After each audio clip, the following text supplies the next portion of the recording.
Hello, नमस्कार साथियों। आप सभी का एक बार फिर से स्वागत है मेरे चैनल राधे एकेडमी पर। तो आज के इस वीडियो लेक्चर में हम बात करेंगे कि जो हमारी यूनिट 9 है हिंदी निबंध यूजीसी नेट में, तो उसमें हमारे 11 निबंध लगे हुए हैं। तो आज उन्हीं 11 निबंधों का हम मूल पाठ नहीं, उनसे जुड़े हुए जो तथ्य हैं, यानी 11 निबंधों के जो भी तथ्य मिले हुए हैं उनकी हम चर्चा करेंगे इस वीडियो में। और साथ ही मैंने इस वीडियो में आप देखिएगा, निबंधों से जुड़े हुए जो भी तथ्य हैं सारे तथ्यों को लिया हुआ है। कोई भी संभावना बचती नहीं है जिससे कि प्रश्न और कहीं से पूछा जाए। मैंने उन सभी तथ्यों को लिया हुआ है। तो एक बार आप इस वीडियो को ज़रूर देखिएगा। एक ही वीडियो में आपका यूनिट 9 पूरा कंप्लीट हो जाएगा। तो आइए हम देखते हैं। अगर आपको इसका पीडीएफ चाहिए दोस्तों, तो आप इसके लिए मुझे टेलीग्राम या व्हाट्सएप पर संपर्क कर सकते हैं। उसका लिंक आपको वीडियो के डिस्क्रिप्शन में मिल जाएगा। तो वहाँ से आप पीडीएफ मिल जाएगी आपको। ठीक है दोस्तों, क्योंकि अब समय इतना नहीं है कि आप अब अपना लिखो या फिर इतनी तैयारी कर सको। अब समय मात्र 1 महीने है, तो उसी हिसाब से आपको तैयारी भी करनी है। अगर आप नए तरीक़ा से शुरुआत कर रहे हैं या जो भी साथी हमारे बिल्कुल नए से यूजीसी नेट देना चाहते हैं शुरू से, तो उनके लिए ये काफ़ी मददगार साबित होगा। ठीक है दोस्तों, तो आइए अब हम देखते हैं।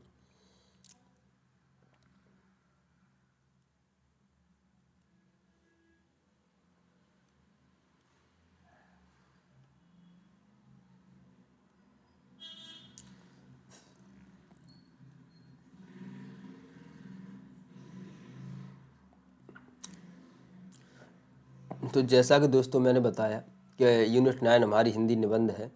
तो इस निबंध में इसमें हमारे 11 निबंध दिए हुए हैं। तो सबसे पहले आपको जो मेन प्रश्न है वह है कि आपको निबंधकार और निबंध का और उनका प्रकाशन वर्ष क्या है, यह आपको पता होना चाहिए। तो आइए देखते हैं। सबसे पहले जो निबंधकार हैं हमारे वह हैं भारतेंदु। ठीक है, यह मैंने प्रकाशन वर्ष के हिसाब से लगाए हुए हैं, तो इन्हें आप देखिए। सबसे पहले हमारे भारतेंदु, जिनके हमारे 2 निबंध हैं। एक दिल्ली दरबार दर्पण है जिसका प्रकाशन वर्ष 1877। फिर है भारतवर्षोन्नति कैसे हो सकती है। ठीक है, इसका प्रकाशन वर्ष है 1889। फिर हमारा जो दूसरा निबंध है वह है शिव शंभू के चिट्ठे। ठीक है दोस्तों, जो बाल मुकुंद गुप्त जी का है और इसका प्रकाशन वर्ष है 1905। ठीक है दोस्तों। फिर हमारा नेक्स्ट निबंध है वह है आचार्य रामचंद्र शुक्ल जी का कविता क्या है। ठीक है, कविता क्या है, इसका प्रकाशन वर्ष है हमारा 1909। ये रामचंद्र शुक्ल जी का है। ध्यान रखिएगा, प्रकाशन वर्ष आपको सबके ध्यान रखने हैं, क्योंकि क्वेश्चन इस प्रकार भी बनता है कि इनमें से आपको 4 या 5 निबंध उठा के पूछ देगा कि उन्हें प्रकाशन वर्ष के हिसाब से लगाइए। या अब जो नया पैटर्न है वो इस प्रकार है कि इनमें से 4 निबंध देगा आपको और साथ ही उनके लेखक देगा। फिर उनका पूछेगा कि लेखकों को प्रकाशन वर्ष के हिसाब से लगाइए या समय के हिसाब से लेखकों को लगाइए। ठीक है, तो आपको इस हिसाब से भी ध्यान रखना है। फिर है हमारे अध्यापक पूर्ण सिंह, जिनका निबंध लगा हुआ है मजदूरी और प्रेम। ठीक है, जिसका प्रकाशन वर्ष हमारा 1912। फिर है जो निबंध हमारा वह है शिव मूर्ति। ठीक है, शिव मूर्ति निबंध किसका है, तो वो प्रताप नारायण मिश्र जी का है। और साथ ही शिव मूर्ति का जो प्रकाशन वर्ष है वो क्या है, तो वो 1933 है। ठीक है दोस्तों। फिर है हमारा नाखून क्यों बढ़ते हैं निबंध, जो हजारी प्रसाद द्विवेदी जी का है और जिसका प्रकाशन वर्ष है 1951। ठीक है दोस्तों। अब नेक्स्ट है हमारा कुबेरनाथ राय जी का उत्तर फाल्गुनी के आसपास। उत्तरा फाल्गुनी के आसपास निबंध किसका है, तो कुबेरनाथ राय जी का है। इसका प्रकाशन वर्ष है 1973। ठीक है दोस्तों। नेक्स्ट है हमारा विद्यानिवास मिश्र जी का मेरे राम का मुकुट भींग रहा है, जिसका प्रकाशन वर्ष है 1974। फिर है नामवर सिंह का संस्कृति और सौंदर्य। ये ध्यान रखना दोस्तों, ये वाले निबंध मोस्ट इम्पोर्टेंट है एग्जाम के पॉइंट ऑफ व्यू से। नामवर सिंह का कौन सा है निबंध, तो वो है संस्कृति और सौंदर्य और इसका प्रकाशन वर्ष है 1982। ठीक है। फिर जो अंतिम निबंध है हमारा वह है उठ जाग मुसाफिर, वो विवेकी राय जी का है और इसका प्रकाशन वर्ष है 2012। ठीक है। तो दोस्तों इस वीडियो में मैं आपको इससे जुड़े हुए तथ्यों की चर्चा करूंगा। अगर आपको विस्तार से निबंधों को पढ़ना है, अभी विस्तार से इनके बारे में जानना है, मूल पाठ का अध्ययन भी करना है, तो आप मेरे चैनल पर जाइए। वहाँ पर आपको यूनिट 9 से हिंदी निबंध के नाम से आपको प्लेलिस्ट मिल जाएगी। उसमें मैंने इन सभी निबंधों के ऊपर 2-2 वीडियो बनाए हैं। एक में मैंने इसका मूल पाठ का अध्ययन कराया है और एक वीडियो में मैंने इनसे जुड़े हुए जो भी तथ्य हैं और कथासार है, कथ्य है, उन सब की चर्चा की है विस्तार से। तो आप वहाँ पढ़ सकते हो। ठीक है।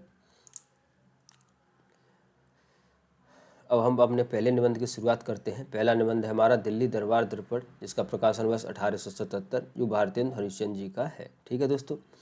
अब हम इससे जुड़े हुए बिंदुओं की बात करें तो सबसे पहला बिंदु है कि इस निबंध का तथ्य क्या है।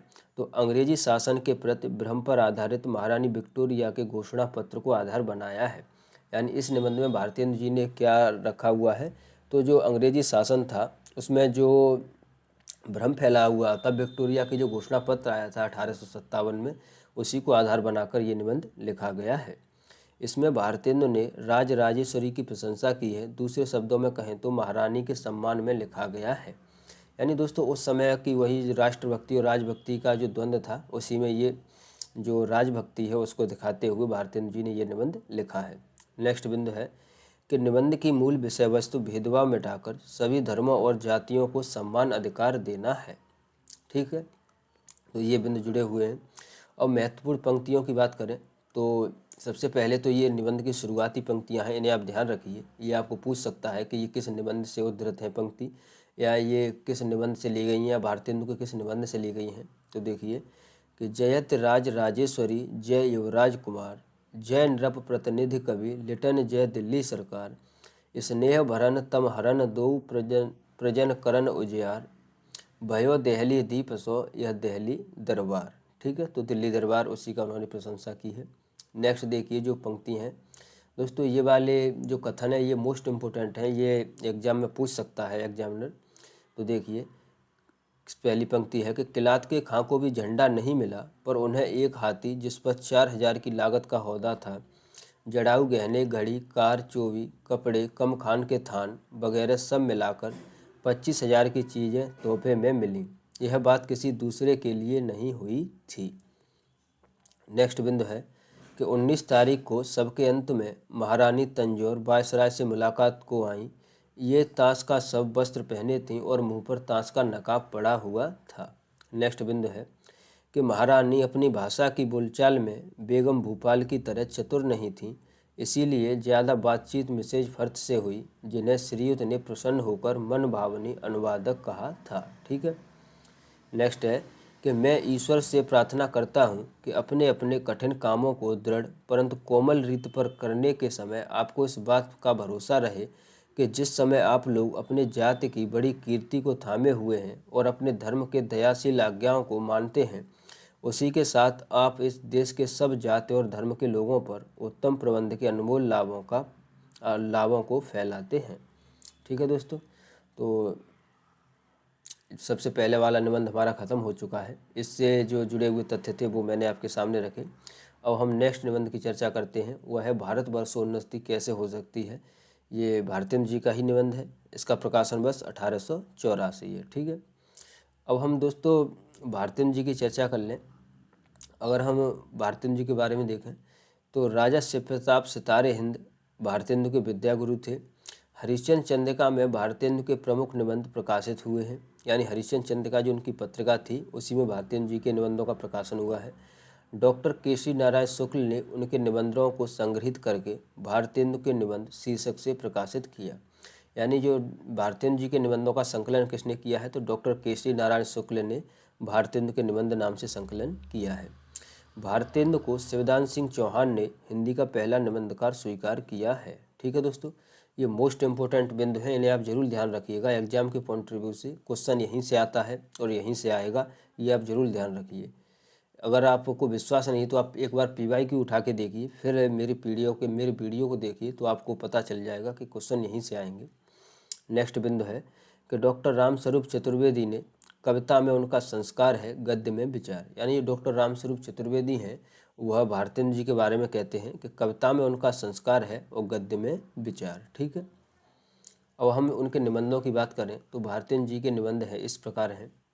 सबसे पहले अगर हम उनके निबंधों में जो विविधता पाई जाती है, भारतेंदु जी ने किसी एक शीर्षक को लेकर निबंध नहीं लिखे हैं, उन्होंने सभी शीर्षकों को लिया है। यानी उनके निबंधों में वैविध्य है। तो सबसे पहले हम उनके पुरातत्व संबंधी निबंधों को देखें तो उसमें है रामायण का समय, काशी, मणिकर्णिका आदि। ठीक है। अगर हम इतिहास संबंधी निबंध देखें तो उसमें कश्मीर कुसुम, बादशाह दर्पण, उदयपुरोदय, धर्म संबंधी निबंध देखिए तो उसमें तदि सर्वस्व, वैष्णवता और भारतवर्ष, ये हमारे धर्म संबंधी निबंध हैं। फिर है कला संबंधी निबंध, उसमें संगीत सार है, जाति संगीत है, ठीक है। यात्रा संबंधी निबंध है उनका बैजनाथ की यात्रा। ऋतु संबंधी निबंध है बसंत, ग्रीष्म ऋतु, वर्षा काल। फिर नेक्स्ट है उनके अगर जीवन चरित्र संबंधी निबंधों की बात करें तो उसमें जयदेव का जीवन चरित्र, सूरदास का जीवन चरित्र, बीबी फातिमा, पांचवें पैगंबर, ठीक है। अगर हम राष्ट्रीय भावना संबंधी उनके निबंधों की बात करें तो वह है भारतवर्षोन्नति कैसे हो सकती है, ठीक है। अब हास्य व्यंग की बात करें तो उन्होंने हास्य व्यंग संबंधी भी निबंध लिखे, जिसमें है स्वर्ग में विचार सभा का अधिवेशन, ठीक है। अगर साहित्य संबंधी निबंधों की बात करें तो वह है हिंदी भाषा और नाटक, ठीक है। इन्होंने साहित्य संबंधी या आलोचना संबंधी निबंध भी लिखे हैं, उसमें हिंदी नाटक है, हिंदी भाषा है और नाटक है, ठीक है। नाटक उनका पहला आलोचनात्मक की शुरुआत भी माना जाता है। उन्होंने नाटक नाम से जो निबंध लिखा हुआ है, इसमें इसका नाम तो नाटक है, लेकिन इस निबंध में उन्होंने नाटक के ऊपर विस्तृत चर्चा की है और एक प्रकार से ये आलोचना के क्षेत्र में पहला कदम भी माना जाता है, ठीक है दोस्तों, ये बात आप ध्यान रखना। फिर अन्य निबंध है उनके मित्रता, अपव्यय, एक अद्भुत अपूर्व स्वप्न, ठीक है। तो इनको आप जरूर ध्यान रखिएगा। अब हम बात करते हैं अपने निबंध पर, भारतवर्षोन्नति कैसे हो सकती है, ठीक है। तो इस निबंध के बारे में देखिए कि भारतेंद्र ने बलिया के, दोस्तों यहाँ के होगा, भारतेंद्र ने बलिया के दादरी मेले में ऐतिहासिक भाषण के रूप में लिखा था। यानी भारतेंद्र एक बार बलिया गए हुए थे, तो वहाँ पर एक मेला लगता है दादरी में, तो वहीं पर उन्हें भाषण के लिए चुना गया, तब उन्होंने यही निबंध लिखकर वहाँ पर भाषण दिया था, ठीक है। इस निबंध की विषय वस्तु क्या है, तो देश की उन्नति, समय का सदुपयोग, आलस्य, व्याग और निज भाषा की उन्नति, ये उनके निबंध का सार है, ठीक है। और दोस्तों निबंध में आई पंक्तियों को जरूर ध्यान से देखिए। दोस्तों आप सोच रहे होंगे कि ये पंक्ति मैंने क्यों दी है, तो दोस्तों अगर आप PYQ उठा के देखोगे तो उसमें इसी प्रकार के प्रश्न पूछता है। किसी निबंध में, किसी भी विधा में अगर पंक्तियाँ आती हैं, यानी अगर काव्य की पंक्ति आती है, तो उनको विषय बनाकर निबंध जो क्वेश्चन है वो जरूर पूछा जाता है। तो ये क्रम, जो पंक्तियाँ हैं ये क्रम से लगी हुई हैं, निबंध में इस क्रम में आई हुई हैं, तो उन्हें देखिए कि तुम्हें गैरों से कब फुर्सत, हम अपने गम से कब खाली, चलो बस हो चुका मिलना, न हम खाली न तुम खाली, ठीक है दोस्तों। दोस्तों एक बात और बता दूं, जो अभी MA में विद्यार्थी पढ़ रहे हैं तो उनका जो सेकंड ईयर में है उनका अगर यही हाल है कि तुम्हें गैरों से कब फुर्सत, हमें अपने गम से कब खाली, चलो बस हो चुका मिलना, न हम खाली न तुम खाली, कुछ दिनों में आपका यही हाल होने वाला है। नेक्स्ट देखिए कि अजगर करे न चाकरी, पंछी करे न काम, दास मलू का कह गए सबके दाता राम। नेक्स्ट है कि अब की चढ़ी कमान को, जाने फिर कब चढ़े, जिन चूके चहुआड़, इक्के मारे इक्के सर। और दोस्तों आपको ये पंक्तियाँ ध्यान आ रही हो तो ये पृथ्वीराज रासो से पंक्तियाँ हैं, पृथ्वीराज रासो के संबंध में ये पंक्तियाँ कही गई हैं, लिख लीजिएगा, पृथ्वीराज रासो के संबंध में ये पंक्तियाँ हैं, ठीक है। यानी पृथ्वीराज जब वो बंदी बना के ले जाया जाता है, तब वो ये पंक्तियाँ के माध्यम से वो अपने शब्द भेदी बाढ़ का कौशल दिखाता है, तभी ये पंक्तियाँ हैं उसी समय की, ठीक है। फिर नेक्स्ट देखिए कि शौक तिल्फी से मुझे गुल की जो दीदार का था, न किया हमने गुलिस्ता का सबक याद कभी, ठीक है। तो ये पंक्ति आप जरूर ध्यान रखिए। अब नेक्स्ट बात करते हैं, जो प्रश्न आए हुए हैं उन्हें भी आप एक बार देख लीजिए। प्रश्न है कि किसी देश में सभी पेट भरे हुए नहीं होते, किंतु वे लोग जहाँ खेत जोतते बोते हैं वही उसके साथ यह भी सोचते हैं कि ऐसी कौन नई कल व मसाला बनावें जिससे इस खेत में आगे से दून अनाज उपजे। उपयुक्त पंक्तियाँ किस निबंध से उद्धृत हैं। तो दोस्तों जैसा कि मैंने बताया कि आपको किसी भी विधा हो उसका मूल पाठ का अध्ययन करना अति आवश्यक है, क्योंकि आजकल प्रश्न इसी प्रकार से पूछे जा रहे हैं। किसी भी निबंध से आपको 2 या 3 पंक्तियों को उठाकर वो पूछ देगा कि ये पंक्तियाँ किस निबंध से हैं, तो ये आपको जरूर ध्यान रखना है, ठीक है। तो ये निबंध भारतवर्ष उन्नति कैसे हो सकती है इस निबंध से है, ठीक है।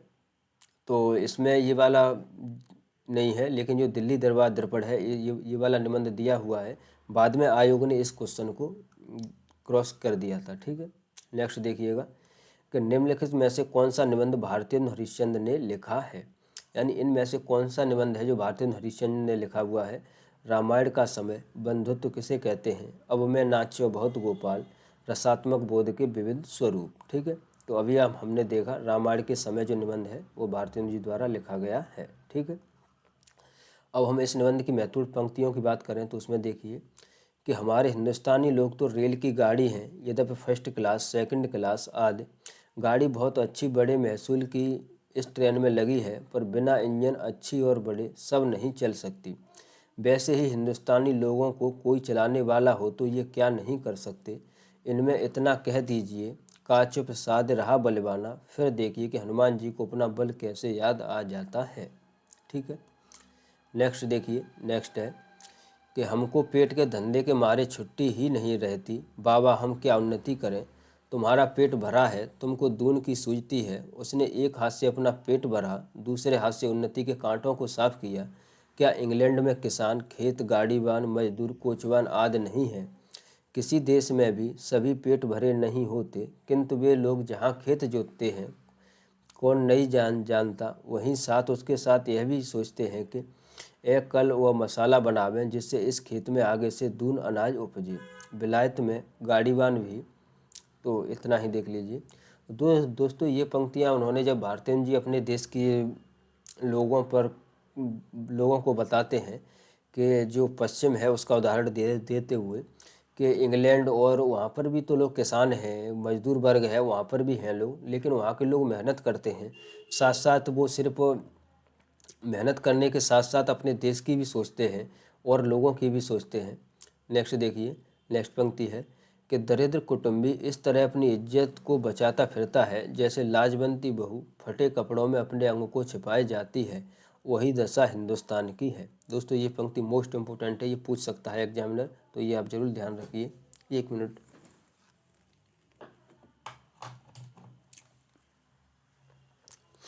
नेक्स्ट देखिए, नेक्स्ट है कि तुम जिस मार्किन की धोती पहने हो वह अमेरिका की बनी है, जिस लकलाट का तुम्हारा अंगा है वह इंग्लैंड का है।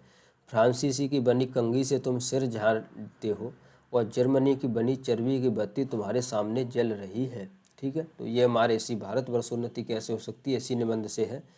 दोस्तों ये आपको पंक्तियाँ इसी प्रकार की जो बात है वो आपको मजदूरी और प्रेम निबंध में भी देखने को मिलेगी, तो आप कंफ्यूज मत होना, ये पंक्ति आप जरूर ध्यान रखना। ठीक है, तो ये पंक्ति किसकी है, तो भारतवर्ष उन्नति कैसे हो सकती है इसी निबंध से है। ठीक है, तो हमने 2 निबंधों की चर्चा कर ली है। अब हम अपने नेक्स्ट निबंध पर आते हैं, तो वह है शिव शंभू के चिट्ठे। ठीक है दोस्तों, तो इसके बारे में निबंध पर चलने से पहले हम बाल मुकुंद गुप्त जी के बारे में देखेंगे। तो देखिए सबसे पहला बिंदु क्या है बाल मुकुंद गुप्त जी के बारे में। तो बाल मुकुंद गुप्त का प्रादुर्भाव भारतेंदु युग और द्विवेदी युग के संक्रमण स्थल पर एक वयस्क निबंधकार के रूप में हुआ है।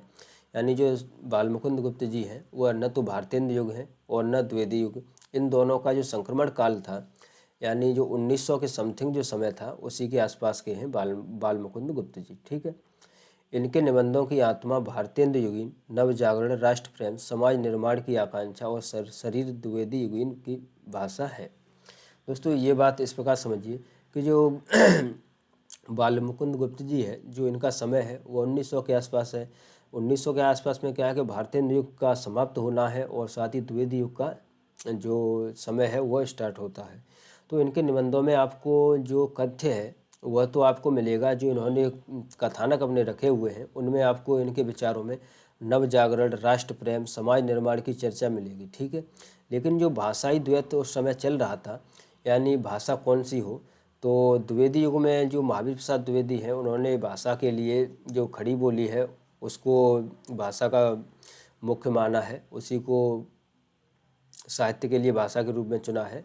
तो उसी बात को यहाँ पे कहा गया है कि जो भाषा है वह उनकी द्विवेदी गुण है, और लेकिन जो निबंधों की आत्मा है या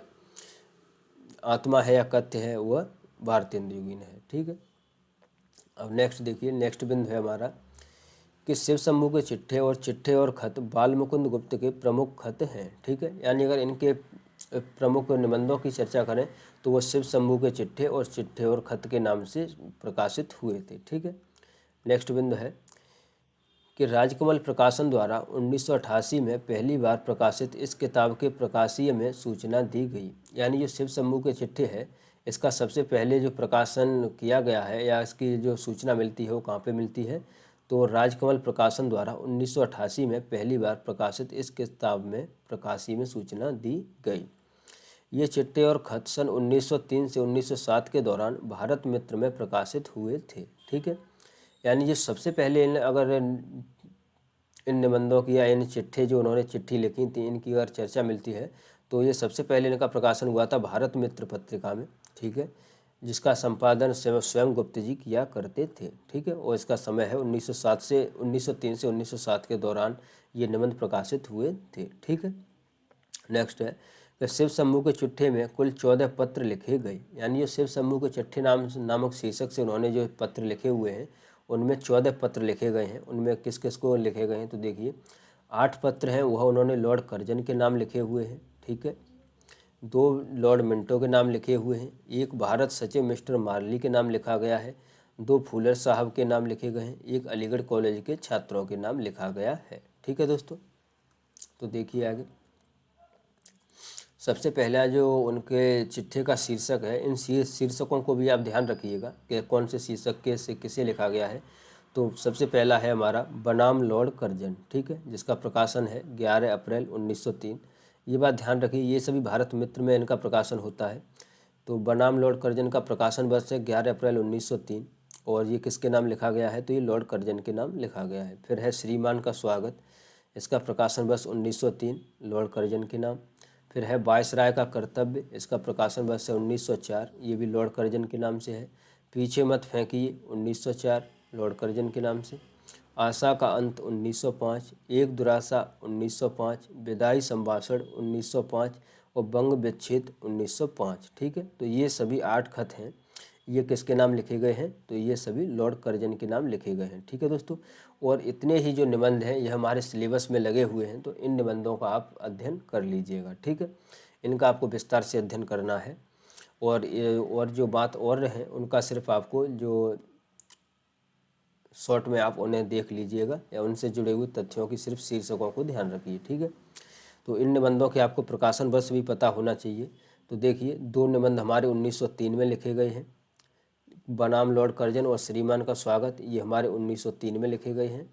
फिर हमारे जो 2 निबंध हैं वायसराय का कर्तव्य, पीछे मत फेंकिए, ये हमारे 1904 में लिखे गए हैं। फिर हमारे जो आशा का अंत, एक दुरासा, विदाई संभाषण और बंग विच्छेद, ये हमारे 1905 में लिखे गए हैं। ठीक है दोस्तों, तो ये आपको ध्यान रखने हैं, ये आपको क्रम से पूछ सकता है। अब नेक्स्ट देखिए, नेक्स्ट कौन कौन से निबंध हैं जो चिट्ठे हैं वह हैं। फिर है लॉर्ड मिंटो का स्वागत, ये लॉर्ड मिंटो के नाम लिखा गया है जिसका प्रकाशन है 23 सितंबर 1905। फिर है मार्ली साहब के नाम, ये 16 फरवरी 1907 में लिखा गया, ये भारत सचिव मिस्टर मार्ली के नाम लिखा गया है। फिर है आशीर्वाद नाम से, यानी आशीर्वाद नाम शीर्षक से जो उन्होंने खत लिखा हुआ था वो किसको लिखा था वो लॉर्ड मिंटो को लिखा हुआ था। दोस्तों ये मोस्ट इम्पोर्टेंट है, ये भी आप ध्यान रखिएगा क्योंकि इसका शीर्षक है आशीर्वाद और ये लॉर्ड मिंटो के नाम लिखा गया है 1907 में। फिर है साइंसता का खत, 25 नवंबर 1905 में ही लिखा गया था, ये फूलर साहब के नाम लिखा गया। फिर साइंसता का खत 1906 फूलर साहब के नाम। फिर एक सर सैयद अहमद का खत है जो इस शीर्षक से जो 1907 में लिखा गया, वो अलीगढ़ कॉलेज के छात्रों के नाम लिखा गया है। ठीक है दोस्तों, तो इन सभी को आप ध्यान रखिएगा। अब हम नेक्स्ट बात करते हैं कि इसमें जो भूमिका लिखी गई है उस हम भूमिका की चर्चा करें। इसी भूमिका में आपको जो बालमुकुंद गुप्त जी ने जो लॉर्ड कर्जन के नाम जो खत लिखे हुए हैं उनका सार आपको इस भूमिका के माध्यम से मिल जाएगा। ठीक है, तो आइए हम देखते हैं। तो भूमिका किससे लिखी है, किस नाम से, तो गूंगी प्रजा का वकील शिव शंभू शर्मा। ठीक है, यानी शिव शंभू के नाम से जो हमारे बाल मुकुंद गुप्त हैं उन्होंने शिव शंभू शर्मा के जो उपनाम से ये निबंध लिखे हुए थे, ये खत लिखे हुए थे। तो गूंगी प्रजा का वकील शिव शंभू शर्मा इस नाम से। अब हम आगे देखते हैं भूमिका को। तो देखिए कि हिंदी में व्यंग गुप्त के विनोद ही सजीव शैली के पुरस्कर्ताओं में बाबू बाल मुकुंद गुप्त शिव शंभू के चिट्ठे अपना अप्रतिम स्थान रखते हैं। शिव शंभू के कल्पित नाम से गुप्त जी ने लॉर्ड कर्जन के शासनकाल में भारतीय जनता की दुर्दशा को प्रकट करने के लिए 8 चिट्ठे लिखे थे। ये चिट्ठे उस समय की राजनीति, गुलामी और लॉर्ड कर्जन की निर्मम क्रूरताओं को जितने सटीक रूप में प्रस्तुत करते हैं उतनी पूर्णता के साथ उस समय का कोई अभिलेख नहीं करता। इतिहास के पृष्ठों में जो जानबूझकर अंकित नहीं किया गया उसे यदि पढ़ना अभीष्ट हो तो इन चिट्ठों को पलटना चाहिए। ये चिट्ठे 1903 से 1907 ईस्वी के मध्य भारत मित्र में प्रकाशित हुए थे। उस समय गुप्त जी ही भारत मित्र के संपादक थे। ठीक है दोस्तों, तो ये सूचना आप ध्यान रखिएगा। अब नेक्स्ट बात करें कि शिव शंभू परतंत्र देश का नागरिक है। यानी जो एक बात ये अब ध्यान रखिए, जो बाल मुकुंद गुप्त जी हैं उन्होंने अपने नाम से न लिखकर जो शिव शंभू एक कल्पित पात्र लिया हुआ है, इस नाम से उन्होंने इन जो खत लिखे हुए हैं इनका वर्णन किया हुआ है। ठीक है, यानी शिव शंभू के नाम से वो लिखते हैं। तो शिव शंभू के बारे में क्या है, इसकी विशेषता देखिए कि शिव शंभू परतंत्र देश का नागरिक है, यानी जो किसी देश के अधीन होता है उसका बालक है। मन बहलाव के लिए वह भांग का सेवन करता है।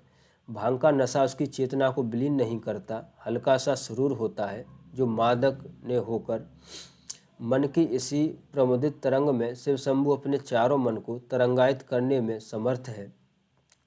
दर्द की कहानी कहना शुरू करता है। गुल और फैले हुए समाज के दुखी की निबिड़ श्रृंखलाओं में जकड़ा हुआ भारतीय शिव शंभू अपने अस्तित्व को यदि अनुभव कर पाता है तो केवल परतंत्र भारत की पामाली के लिए जो षड्यंत्र अपने शासन काल में रचे, उनका संकेत इन चिट्ठों में लेखक ने जिस शैली में प्रस्तुत किया है वह निस्संदेह हिंदी व्यंग्य की बेजोड़ बेमिसाल शैली है। ठीक है, आगे देखिए कि लॉर्ड कर्जन के विषय में प्रसिद्ध है कि वह क्रूर स्वभाव का अहंकारी शासक था। यानी अब यहाँ पर जो लॉर्ड कर्जन है उसका परिचय आपको मिलेगा कि लॉर्ड कर्जन कौन था और कैसा था। तो वही देखिए, तो लॉर्ड कर्जन के विषय में प्रसिद्ध है कि वह क्रूर स्वभाव का अहंकारी शासक था। उसके शासनकाल में भारतीय जनता को सुखय प्राप्त होना तो असंभव था ही, सुविधा प्रत्युत वह तो पहले से प्राप्त अधिकारों को भी छीनने के पक्ष में था। यानी जो लॉर्ड कर्जन है, अगर दोस्तों आप इसके शासनकाल की बात करेंगे तो लॉर्ड कर्जन जो था वो हम जो अंग्रेज़ों की तरफ से हमारे यहाँ शासन कर रहा था, वायसराय था, तो ये क्या करता था, ये स्वभाव से अहंकारी था और साथ ही ये जनता के कामों पर ध्यान न देकर अपने जो निजी स्वार्थ हैं उनको ज़्यादा महत्व देता था। फलतः उसने सिविल सर्विस में भारतीयों के प्रवेश का निषेध किया, उच्च स्त्री शिक्षा के मार्ग में रोड़े खड़े किए, बंगाल को विभाजित कर देश में फूट के बीज बोए, कर वसूली के काले कानून बनाकर जनता को दुख दैन्य के पास में कसकर तड़पाया और निर्धन प्रजा का शोषण कर अपने अहम की तुष्टि के लिए दरबार रचाया तथा विक्टोरिया मेमोरियल हॉल बनवाया। तो आपसे पूछ सकता है कि विक्टोरिया मेमोरियल हॉल किसने बनवाया, तो वो लॉर्ड कर्जन ने ही के शासनकाल में ही बना था। शिव शंभू शर्मा ने लॉर्ड कर्जन की इस भड़कबाजी और नुमाइशी प्रवृत्ति में केवल तुम तराक भरे कामों को देखकर यह उचित समझा कि उन्हें बताया जाए कि वायसराय होकर भी आप भारतीय प्रजा से बहुत दूर हैं। उनके हित से आपका लगाव न होने से आप माई लॉर्ड होने पर भी इस देश में माई बाप नहीं का दर्द नहीं बने हैं। इस गुलाम मुल्क की गूंगी प्रजा आपके सामने अपने दुख थी, किंतु वह आपको हिकारत और अवमानना की नज़र से देखती है। कौन साहस करे आपसे कुछ कहने का, इसीलिए भंगड़ी शिव शंभू को यह दायित्व वहन करना पड़ रहा है। यानी जो शिव शंभू है वह कहना चाह रहे हैं, बाल मुकुंद गुप्त जी कहना चाह रहे हैं कि भारतीय प्रजा में इतना साहस नहीं है कि वो आपके सामने आपका विरोध करे, इसलिए जो शिव शंभू है वही आपके सामने उनकी बातें रख रहा है। यह ठीक है कि गुलाम देश की प्रजा ऑफिशियल प्रतिनिधि बनने का शिव शंभू के पास कोई उत्तराधिकार पत्र या सनद नहीं है। वह इस देश की प्रजा का, यहाँ के चिथड़ा पोष कंगालों का प्रतिनिधि होने का दावा रखता है, क्योंकि उसने इस भूमि में जन्म लिया है। उसका शरीर भारत की मिट्टी से बना है और उसी मिट्टी में अपने शरीर की मिट्टी को एक दिन मिला देने का इरादा रखता है। बचपन में इसी देश की धूल में लौटकर बड़ा हुआ, इसी भूमि के अन्न जल से उसकी प्राण रक्षा होती है। शिव शंभू को कोई नहीं जानता, जो जानते हैं वे संसार में एकदम अनजान हैं। उन्हें कोई जानकर भी जानना नहीं चाहता। जानने की चीज़ शिव शंभू के पास कुछ नहीं है। उसके पास कोई उपाधि नहीं, राज दरबार में उसकी पूछ नहीं, हाकिमों से हाथ मिलाने की उसकी हैसियत नहीं, उसकी हाँ में हाँ मिलाने की उसकी ताब नहीं। वह एक कपरचार शून्य घमंडी ब्राह्मण है। हे राजनिधि, क्या उसकी दो चार बातें सुनिएगा। शिव शंभू शर्मा ने अपनी हैसियत और सामर्थ्य की बात जिस गंभीर व्यंग में कही है, वो भारतीयों की दलित दमित दशा का ही एक बोलता हुआ शब्द चित्र है।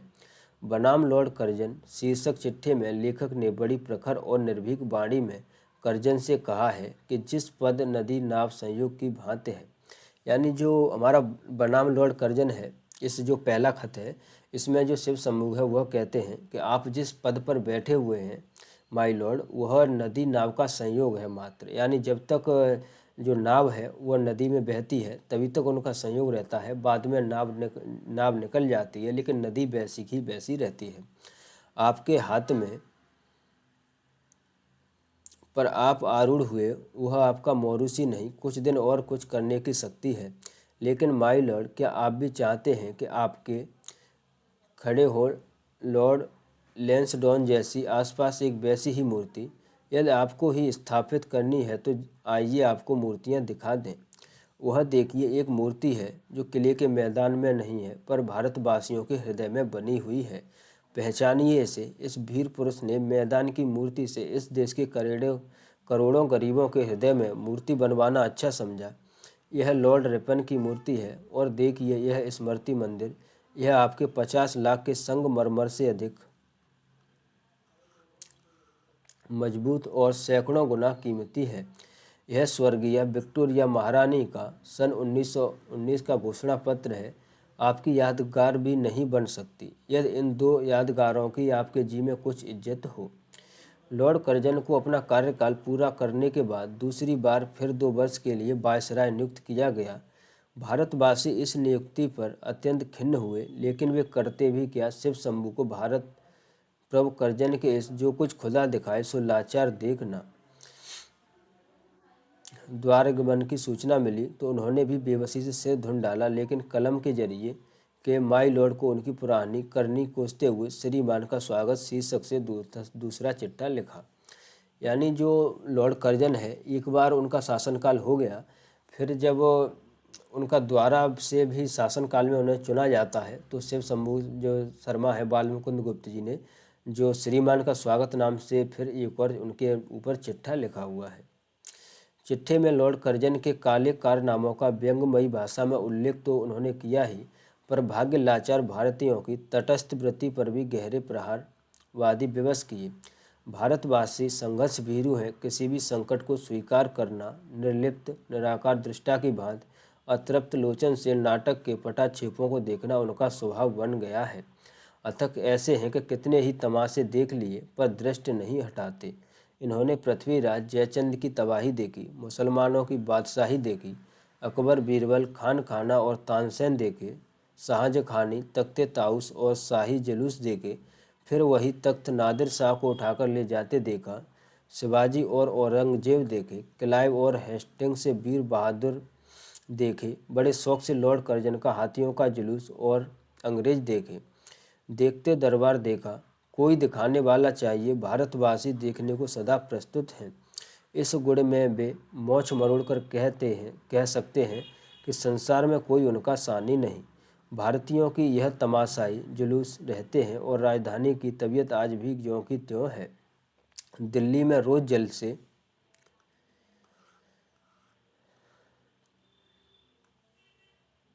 उनमें जनता दर्शकों का फर्ज पूरी तरह अदा करती है। लगता है कि इस मुल्क के बाशिंदों के पास कोई मुस्तकिल काम नहीं है। भीड़ भाड़, जल सलेज, खेल तमाशे, नाच गाने, भाषण, नाटक, यही सब होता रहता है और तमाशबीन जनता कामकाज से मुक्त हो इनमें डूबी रहती है। शिव शंभू इस प्रवृत्ति को ताड़ गए थे और इस पर चोट करना न भूले थे। दूसरी बार वायसराय होकर आने पर बम्बई में लॉर्ड कर्जन का राजा महाराजाओं ने बड़ी धूमधाम से स्वागत किया।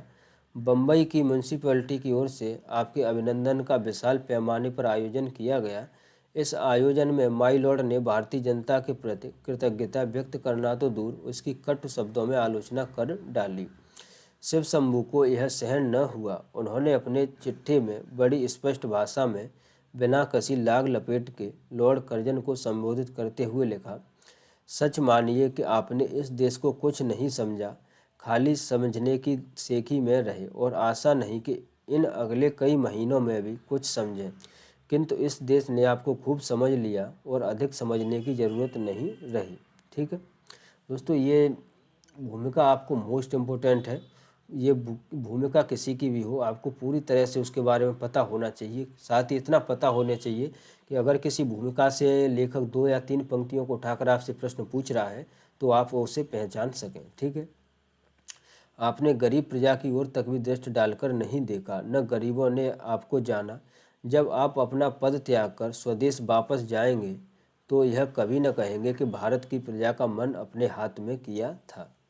शिव शंभू की वाणी में न तो घड़ी घिंघियाट है और न कहीं मिथ्या अहंकार का दर्प। उन्होंने स्वादिष्टता को व्यंग में सानकर निर्भीकता का पट देकर बड़े सहज ढंग से प्रस्तुत किया है। अंग्रेजी राज्य के अखंड प्रताप को शिव शंभू जानते थे और यह भी जानते थे कि लॉर्ड कर्जन जैसे प्रचंड शासक के विरोध में कुछ भी कहने की शक्ति भारतीयों में नहीं है। किंतु शिव शंभू न तो भारत के राजा महाराजा थे और न नौकरशाही के पुरजे। उनका तंत्र स्वाभिमान के क्षणों में आहत होने पर भी विनिष्ट नहीं हुआ था। इसीलिए जब उन्होंने लॉर्ड कर्जन और अंग्रेजों के प्रभुत्व का वर्णन किया तो उस पौराणिक निरंकुश राजा का स्मरण किया जिसे रावण के नाम से जाना जाता है। लेकिन स्मरण की शैली इतनी मोहक और मर्म स्पर्शी कि शिव शंभू राजनीतिक द्रोह के अपराध में पकड़े न जा सके। भारत के निस्तेज और निर्वीर्य राजा महाराजाओं की दशा पर व्यंग करते हुए वे कहते हैं कि भारत के राजा अब आपके हुक्म के बंदे हैं। उनको लेकर चाहे जुलूस निकालिए, चाहे दरबार बनाइए, सलाम कराइए, चाहे उन्हें विलायत भिजवाइए, चाहे कलकत्ते बुलवाइए, चाहे जो सो कहिए कीजिए, वे हाजिर हैं। आपके हुक्म की तेजी तिब्बत के पहाड़ों की बर्फ़ को पिघलाती है, फारस की खाड़ी का जल सुखाती है, काबुल के पेड़ों को नरम करती है। जल, स्थल, वायु और आकाश मंडल में सर्वत्र आपकी विजय है। इस धराधाम में जब अंग्रेजी प्रताप के आगे कोई उंगली उठाने वाला नहीं है, इस देश में एक महाप्रतापी राजा के प्रताप का वर्णन इस प्रकार किया जाता है कि इंद्र उसके यहाँ जल भरता था, पवन उसके यहाँ चक्की चलाता था, चांद सूरज उसके यहाँ रोशनी करते थे, अग्नि उसके यहाँ भोजन पकाती थी, इत्यादि। ठीक है दोस्तों, तो दोस्तों ये भूमिका थोड़ी लंबी है, इसको आप ज़रूर पढ़िएगा। अब ये भूमिका मैंने कई बार पढ़ाई है, यानी 2 बार मैं पढ़ा चुका हूँ। अगर आपको इसका विस्तार से आगे पढ़ना है तो आप मेरे चैनल पर जाइए, वहाँ पर शिव शंभू के चिट्ठे नाम से आपको तथ्य परक से जो वीडियो है उसको देख लीजिए, उसमें मैंने इसकी विस्तार से चर्चा की है। अब हम नेक्स्ट देखते हैं इसमें आगे, क्योंकि इसी वीडियो में हमें शॉर्ट अध्ययन करना है सभी निबंधों का।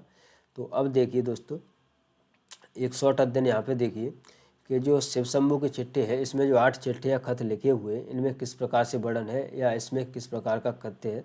तो सबसे पहला जो हमारा चिट्ठा है बनाम लॉर्ड कर्जन, जिसका प्रकाशन 1903 में हुआ, इसमें क्या है कि प्रथम चिट्ठी में लॉर्ड कर्जन ने इतिहास की 2 प्रमुख घटनाओं, दिल्ली दरबार और विक्टोरिया मेमोरियल का निर्माण की जानकारी दी है, जिसे लेखक ने बुलबुल उड़ाने की भांति स्थायी और सारहीन बताया है। ठीक है, जो पहला कथ है उसमें ये हुआ है। फिर हम दूसरे कथ की बात करें, श्रीमान का स्वागत, जिसका प्रकाशन वर्ष 1904 है।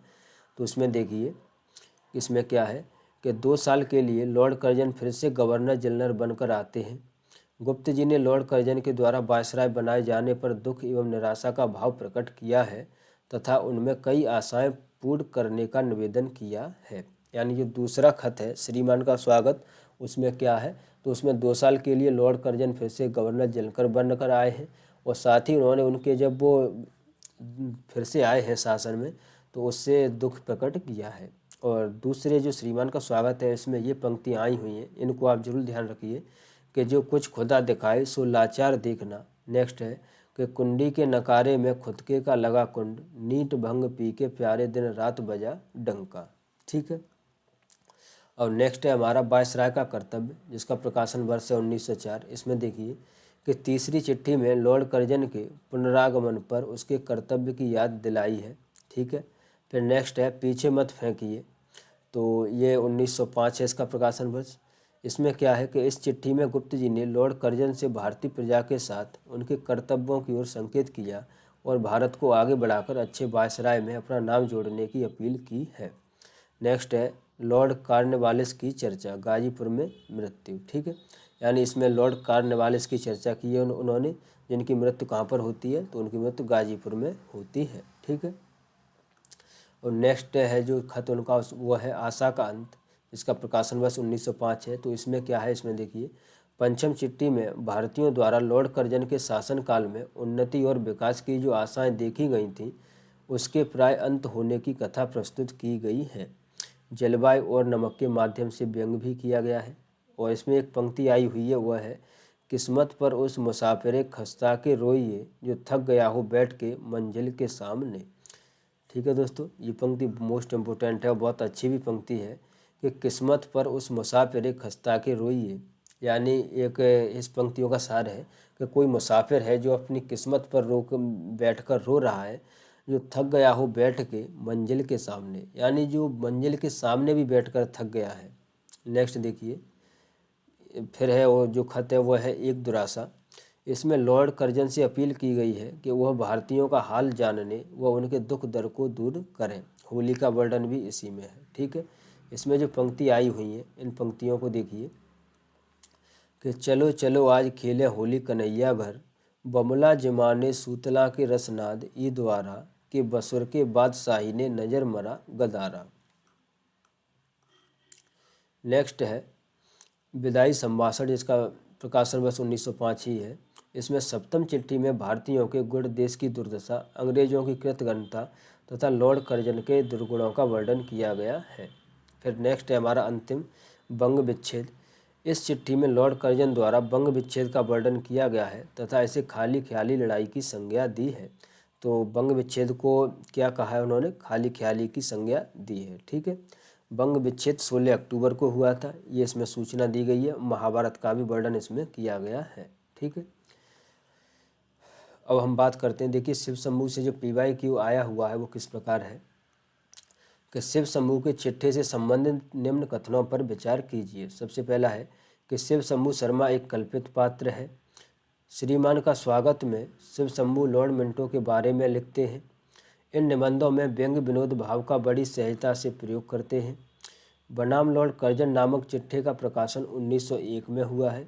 शिव शंभू अपने को वायसराय के समक्ष गूंगी प्रजा का वकील एक दुरासा मानते हैं। तो दोस्तों ये सबसे पहला बिंदु है कि शिव शंभू शर्मा एक कल्पित पात्र है, तो ये सही है, हमने अभी देखा था। श्रीमान का स्वागत में शिव शंभू लॉर्ड मिंटो के बारे में लिखते हैं। तो ये श्रीमान का स्वागत नाम से जो उनका दूसरा खत है तो इसके बारे में वो लॉर्ड मिंटो के बारे में लिखते हैं या लॉर्ड कर्जन के बारे में, तो ये गलत है, ये लॉर्ड कर्जन के बारे में लिखा था श्रीमान के स्वागत में उन्होंने। नेक्स्ट है कि इन निबंधों में व्यंग विनोद भाव की बड़ी सहजता से प्रयोग करते हैं, ये सही है।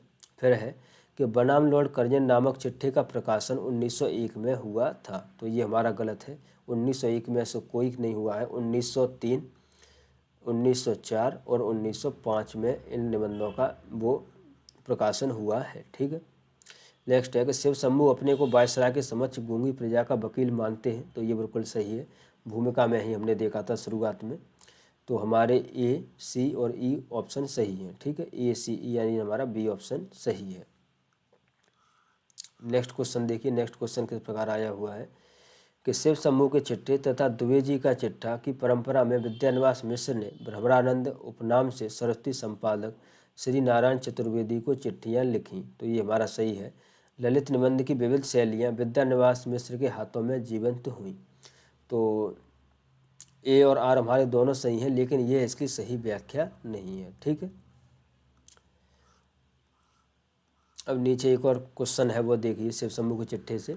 ये सभी हमारे PYQ हैं, तो आप देख लीजिए कि PYQ किस प्रकार से बन रहे हैं कि शिव शंभू के चिट्ठे से संबंधित निम्नलिखित कथनों पर विचार कीजिए। सबसे पहले है कि इन चिट्ठों में से 8 चिट्ठे लॉर्ड कर्जन के नाम और 2 लॉर्ड मिंटो के नाम लिखे गए हैं, तो ये आपको पता होना चाहिए।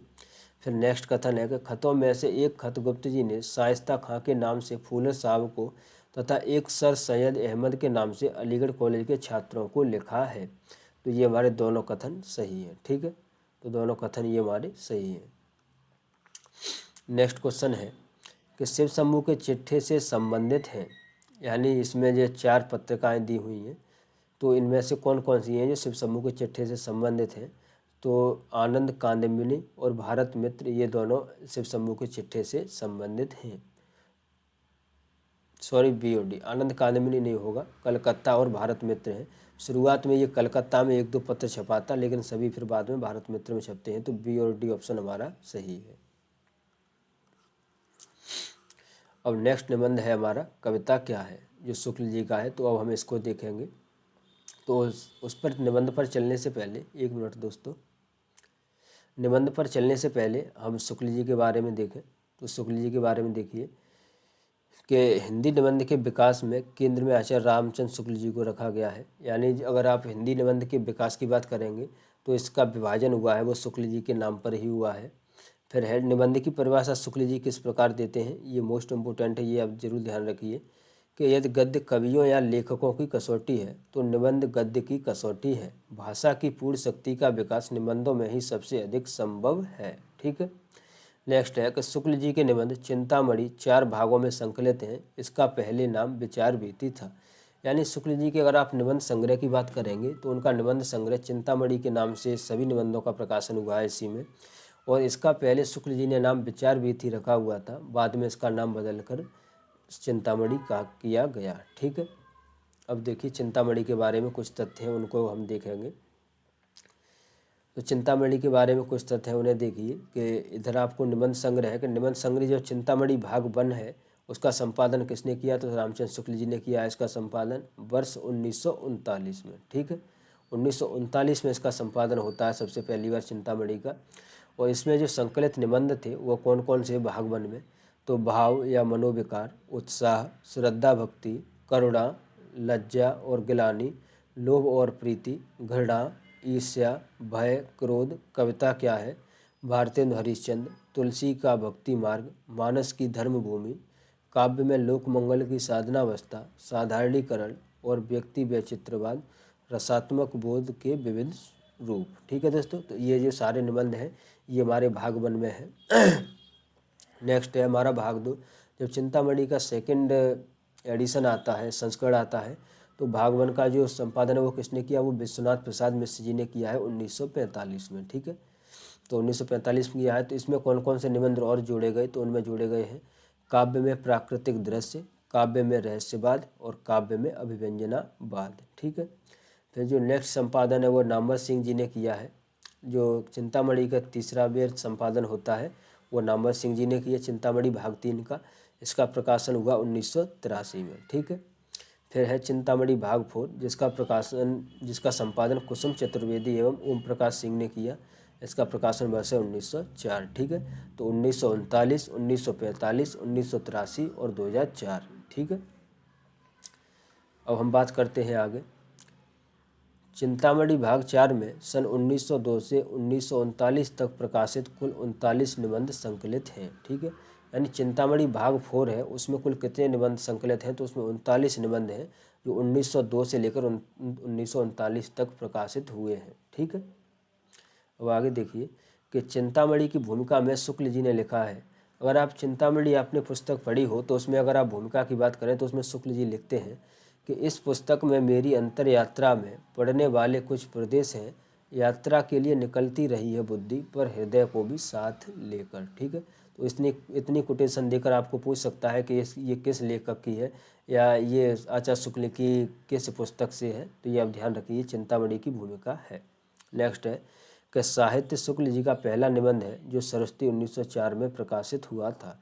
यानी शुक्ल जी के अगर आप पहले निबंध की बात करेंगे तो वह है साहित्य नामक शीर्षक से लिखा उन्होंने निबंध, जो 1904 में सरस्वती पत्रिका में प्रकाशित होता है। भाषा और शैली के आधार पर शुक्ल जी को कलात्मक निबंध का जन्मदाता माना जाता है। यानी अगर भाषा और शैली की दृष्टि से शुक्ल जी के निबंधों को देखेंगे तो उन्हें कलात्मक निबंध का जन्मदाता माना जाता है। अब देखिए आप चिंतामणि की भूमिका। अब हम चिंतामणि की भूमिका को पूरा देखेंगे। तो देखिए क्योंकि जो हमारा कविता क्या है निबंध संकलन हुआ है वो कविता क्या है वो चिंतामणि में ही संकलित है। तो उसकी भूमिका देखिए कि इस पुस्तक में मेरी अंतर यात्रा में पढ़ने वाले कुछ प्रदेश हैं, यात्रा के लिए निकलती रही है बुद्धि पर हृदय को भी साथ लेकर। अपना रास्ता निकालती हुई बुद्धि जहाँ कहीं मार्मिक या भाव आकर्षक स्थलों पर पहुँचती है वहाँ हृदय थोड़ा रमता और अपनी प्रवृत्ति के अनुसार कुछ कहता गया है। इस प्रकार यात्रा के श्रम का परिहार होता रहा है। बुद्धि पथ पर हृदय भी अपने लिए कुछ न कुछ पाता रहा है। बस इतना ही निवेदन करके इस बात का निर्णय मैं विज्ञ पाठकों पर ही छोड़ता हूँ कि निबंध विषय प्रधान है या व्यक्ति प्रधान। ठीक है, तो ये जो भूमिका है ये हमारी चिंतामणि की है। और हम बात करते हैं कविता क्या है अपने निबंध पर। तो इस निबंध को देखिए, कविता का क्या है निबंध सर्वप्रथम सरस्वती पत्रिका में 1909 में प्रकाशित हुआ है। यह चिंतामणि भाग 1 निबंध संग्रह में 11वें क्रम पर है। दोस्तों ये बात भी आप जरूर ध्यान रखिए कि यह निबंध हमारी चिंतामणि भाग 1 में है और साथ में 11वें नंबर पर है। यह विचारात्मक निबंध है। इस निबंध में शुक्ल जी ने सूत्र या निगमन शैली का प्रयोग किया है। और आप कविता क्या है निबंध की बात करेंगे तो इसमें 13 खंड लिए हुए हैं उन्होंने, 13 उपशीर्षक इस निबंध में लिए हुए हैं जिन पर उन्होंने चर्चा की है। सबसे पहला है सभ्यता के आवरण और कविता, फिर है कविता और सृष्टि प्रसार, मार्मिक तथ्य, काव्य और व्यवहार, मनुष्य की उच्च भूमि, भावना या कल्पना, मनोरंजन,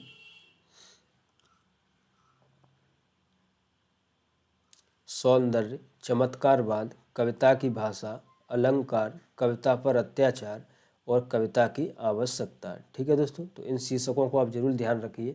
इनमें से पूछ सकता है 4 या 5 को देकर कि इनमें से कौन सा शीर्षक कविता क्या है निबंध में संकलित नहीं है या इनमें चर्चा नहीं की गई है, तो इनको आप जरूर ध्यान रखिएगा। अब हम बात करते हैं जो क्वेश्चन आया हुआ है PYQ शुक्ल जी के बारे में कि ये हमें जो चिंतामणि है उसके भाग दिए हुए हैं और साथ ही संपादक से उन्हें हमें मिलाना है। तो चिंतामणि प्रथम भाग 1 का संपादन कौन करता है, तो इसका शुक्ल जी ने किया है। फिर है चिंतामणि भाग 2 जिसका प्रकाशन आचार्य विश्वनाथ प्रसाद जी ने किया है। फिर है हमारा चिंतामणि भाग 3 जिसका नामवर सिंह जी ने किया है। और चतुर्थ है वो कुसुम चतुर्वेदी और ओम प्रकाश सिंह ने किया हुआ है। नेक्स्ट है कि भारतेंदु मंडल के लेखकों की चर्चा करते हुए रामचंद्र शुक्ल निबंध के लिए निम्न में से किस पद का प्रयोग करते हैं, तो वो किसका गद्य प्रबंध की बात करते हैं। ठीक है, अब आगे देखिए। अब नेक्स्ट निबंध है हमारा वो है मजदूरी और प्रेम जो सरदार पूर्ण सिंह जी का है। तो इस निबंध के बारे में देखिए 1 मिनट दोस्तों, थोड़ा मैं पानी पी लूँ।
हाँ तो दोस्तों सॉरी, देखते हैं अब हमारा जो नेक्स्ट निबंध है वह है मजदूरी और प्रेम जो सरदार पूर्ण सिंह जी का है। तो इस निबंध में देखिए सबसे पहला बिंदु है, सबसे पहले हम सरदार पूर्ण सिंह जी के बारे में जानेंगे कि द्विवेदी युगीन निबंधकारों में सरदार पूर्ण सिंह सर्वाधिक सशक्त निबंधकार माने जाते हैं।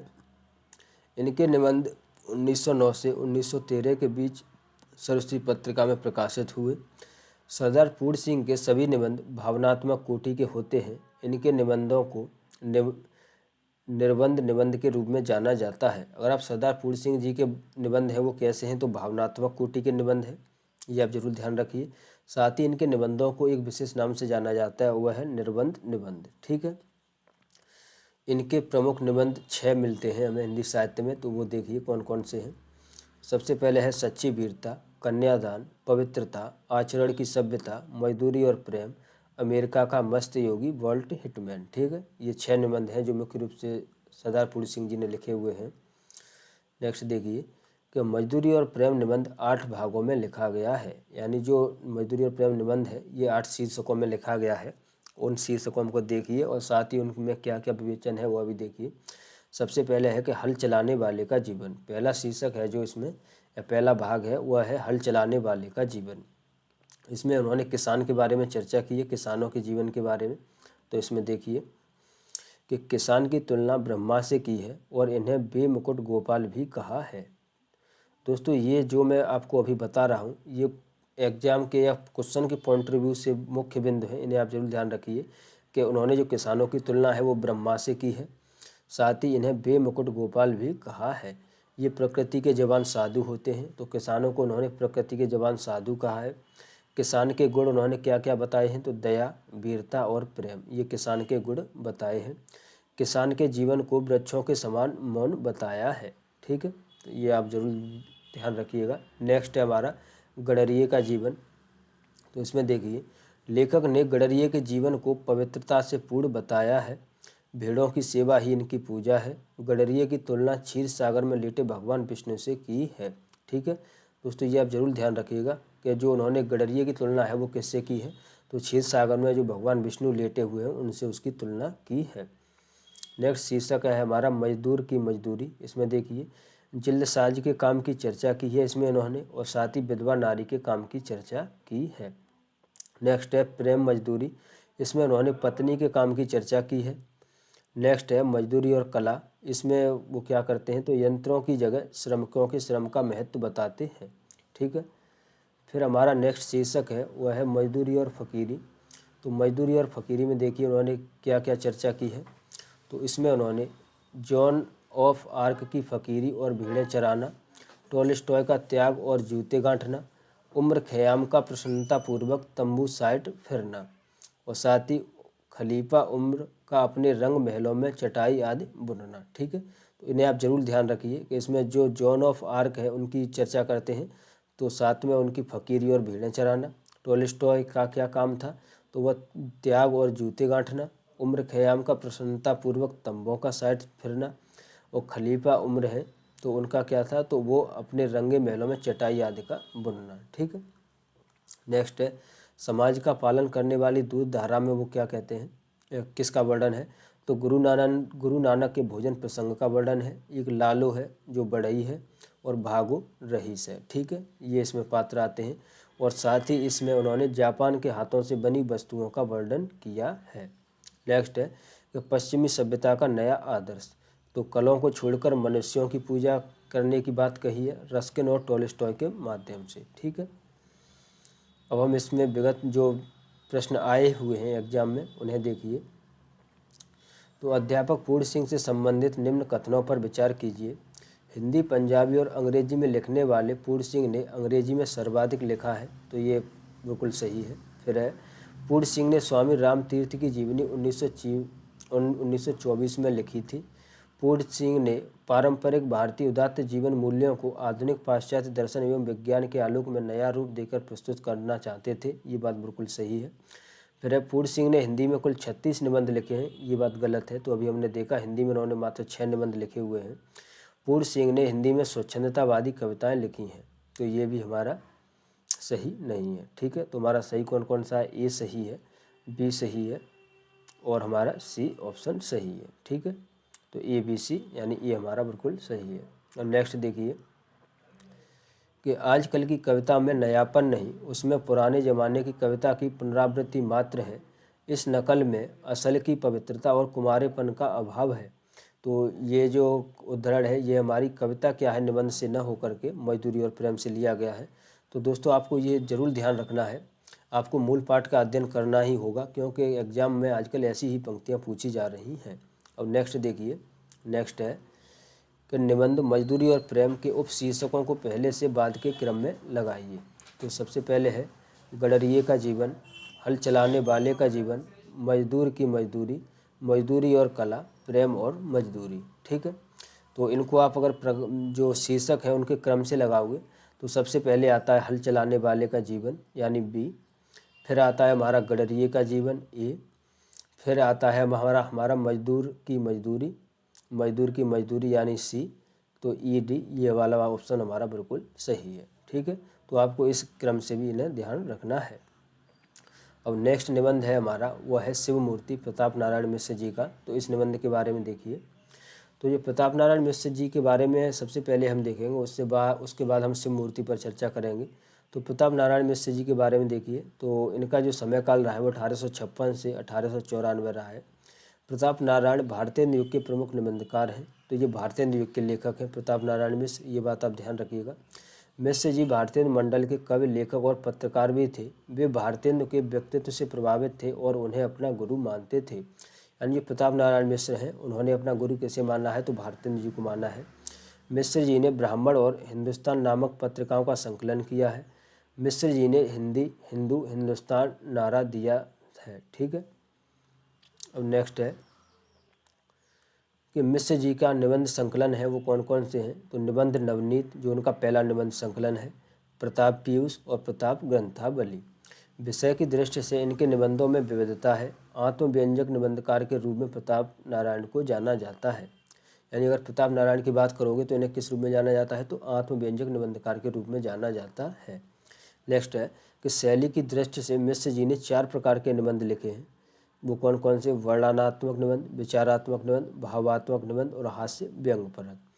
नेक्स्ट बिंदु है कि शुक्ल जी ने इन्हें हिंदी का एडिशन कहा है। दोस्तों ये बात आप जरूर ध्यान रखना, जो शुक्ल जी हैं उन्होंने निबंध की परंपरा में जब वो भारतेंदु युग और द्विवेदी युग के निबंधकारों की चर्चा करते हैं तो उन्होंने हिंदी का एडिशन किसे माना है? तो प्रताप नारायण मिश्र जी को माना है। ठीक है। और हिंदी का स्टील वो एक संज्ञा और देते हैं कि हिंदी का स्टील किसे माना है उन्होंने। तो ये बात आप ध्यान रखिए कि हिंदी का स्टील उन्होंने किसे कहा है? तो वो बालमुकुंद गुप्त जी को कहा है। ठीक है। हिंदी का स्टील किसे कहा है? तो वो बालमुकुंद गुप्त जी को कहा है। अब प्रताप नारायण मिश्र जी के महत्वपूर्ण निबंध हैं, उन्हें देखिए। तो सामाजिक निबंध के रूप में उन्होंने स्त्री है, नारी है, जुआ निबंध जो लिखे हुए हैं वह सामाजिक निबंध है। आर्थिक राजनीतिक निबंध के रूप में उन्होंने देसी कपड़ा, इनकम टैक्स, हम राजभक्त हैं, ये निबंध लिखे हुए हैं। भाषा संबंधी निबंध में उन्होंने हिम्मत रखो एक दिन नागरिक का प्रचार अवश्य होगा, खड़ी बोली का पद्य, ये उन्होंने भाषा या साहित्य संबंधी निबंध लिखे हुए हैं। नेक्स्ट है धार्मिक निबंधों के उन्होंने कौन कौन से लिखे हैं? तो मुक्ति के भागी, प्रेम एवं परमो धर्म है। नेक्स्ट निबंध है ललित निबंध, उन्होंने कौन कौन से लिखे हैं? तो दा, भों, ट, धोखा, आप, बात, पेट। तो ये जरूर आप ध्यान रखिएगा कि ये इनके ललित निबंध हैं। दोस्तों अब इनका देखिए कि रामविलास शर्मा प्रताप नारायण मिश्र जी के बारे में क्या लिखते हैं कि निबंध लिखना हिंदी में नई चीज़ थी। बांग्ला में उपन्यास, कविता, नाटक के लिए आदर्श मिल सकते थे, परंतु प्रताप नारायण के निबंध हिंदी की अपनी उपज थे। मनोरंजन निबंध रचना की मिश्र जी ने चरम पर पहुंचा दिया है। अब हम बात करते हैं अपने शिव मूर्ति निबंध की। तो शिव मूर्ति निबंध में देखिए इसके बिंदुओं में कि शिव मूर्ति निबंध में प्रताप पीयूष में संकलित है। यानी जो उनका शिव मूर्ति निबंध है वो किस में संकलित है? तो इसका संकलन प्रताप पीयूष में किया गया है। ठीक है।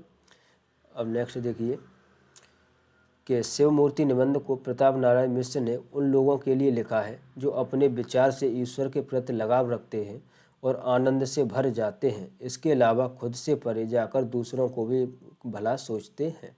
ठीक है। नेक्स्ट देखिए निबंध में चर्चा। तो निबंध में चर्चा उन्होंने किस किस की हुई है वह देखिए कि भूतनाथ, उनका स्वरूप और उनके मनुष्य होने की बात कही है उन्होंने। महात्मा कबीर कथित हाथी प्रसंग की चर्चा की है। मूर्तियों और उनकी विशेषता का वर्णन किया है कि पाषाण की मूर्ति, धातु की मूर्ति, रत्न, गोबर और पारे की मूर्ति, यह पारे होगा दोस्तों, पारे की मूर्ति। मूर्तियों का रंग और उनकी विशेषता, मुख्यतः उन्होंने 3 रंगों की मूर्तियों की बात की है। श्वेत रंग जो परमात्मा का शुद्धि का वो है, रूप है। लाल गुण लाल रंग है वो रजोगुण का वर्ण है। और काली जो रंग की मूर्तियाँ होती हैं वो सबसे पक्का रंग बताया है। ठीक है। अब मूर्तियों के आकार और उनकी विशेषताओं की भी उन्होंने इसमें चर्चा की है। ठीक है। अब हम आते हैं विगत वर्षों में आए प्रश्न, उनको हम देखिए। तो प्रश्न है कि निबंधकार प्रताप नारायण मिश्र ने संबंधित निबंध कथनों पर विचार कीजिए। प्रताप नारायण मिश्र को हिंदी का एडिशन कहा जाता है। उनके निबंधों में भाषा का स्वरूप अत्यंत औपचारिक है। निबंध के क्षेत्र में उन्हें आत्मव्यंजक निबंधों का जन्मदाता कहा जाता है। उन्होंने बहुत से उड़िया निबंधों का हिंदी में अनुवाद किया है।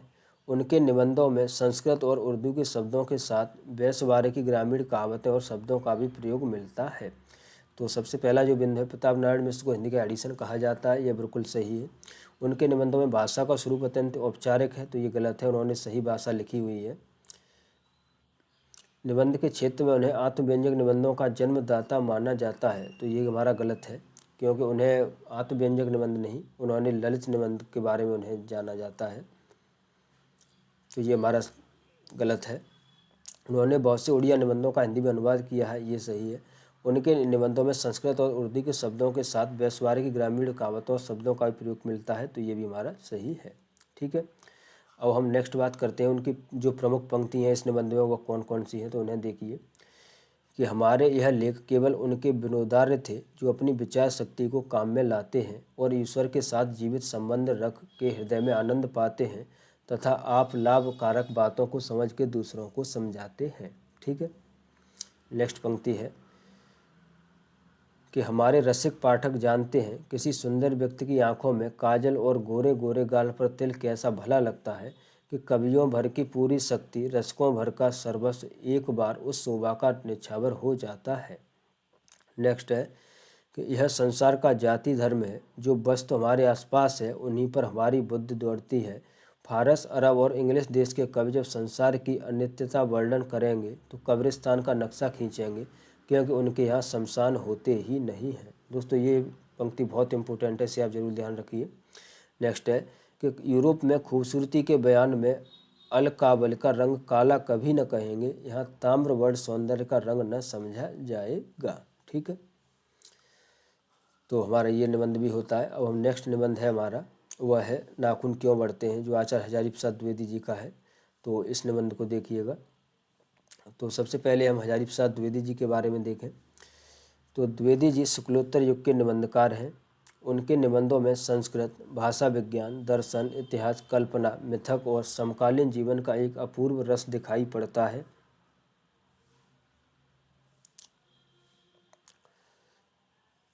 परंपरा और इतिहास बोध द्विवेदी जी की समूची साहित्य साधना का केंद्र बिंदु रहा है। किसी विचार की व्याख्या करते हुए कार्य कारण संबंध, तर्कयुक्त निज मत प्रकाशन और निष्कर्ष प्राप्ति उनकी शैली में सर्वत्र व्याप्ति मिलती है।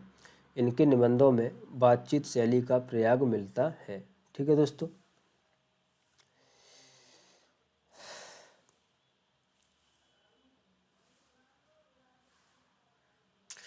दोस्तों आज के लिए इस वीडियो में हम इतना ही रखते हैं। नेक्स्ट नाखून क्यों बढ़ते हैं निबंध की चर्चा हम नेक्स्ट वीडियो में करेंगे, क्योंकि अभी मेरा स्वास्थ्य थोड़ा ख़राब चल रहा है, तो मैं इतना कंफर्टेबल नहीं हो पा रहा हूँ।